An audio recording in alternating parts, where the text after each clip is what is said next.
This is the VOA Special English Health Report. The 16th International AIDS Conference ended Friday in Toronto, Canada.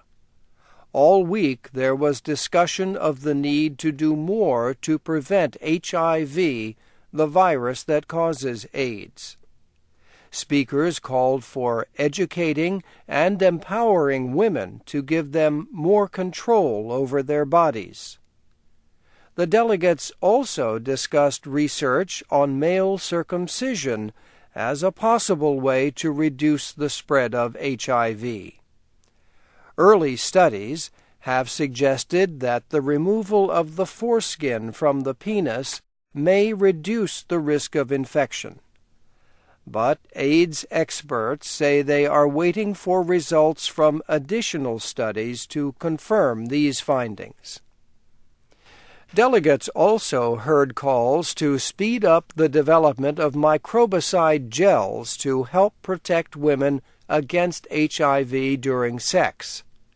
Scientists say an effective microbicide appears to be 5 to 7 years away, but even a partially effective product could cut the number of new infections.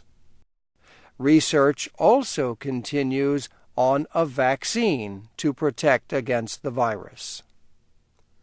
On another issue, critics of South African Health Minister Manto Shabalala Msimang called for her to resign.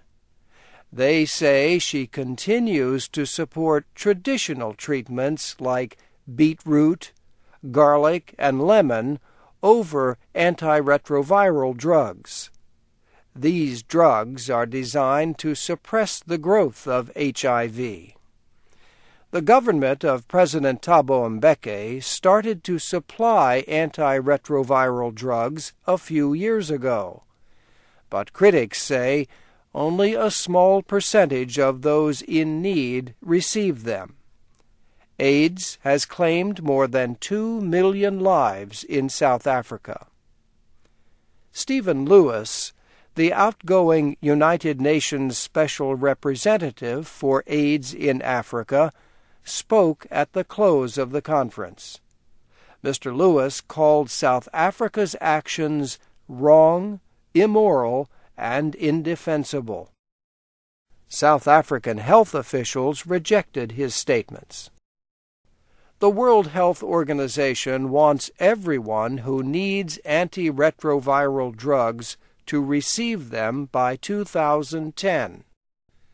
But its acting chief, Anders Nordstrom, says countries hit hardest by AIDS face a growing shortage of health care workers. The health agency estimates that more than 4 million health workers are needed to help the world deal with AIDS. This issue will likely be discussed in detail at the next International AIDS Conference in 2008 in Mexico City. Scientists identified the first cases of AIDS 25 years ago. And that's the VOA Special English Health Report, written by Jill Moss. Transcripts and archives of our reports are at voaspecialenglish.com. I'm Doug Johnson.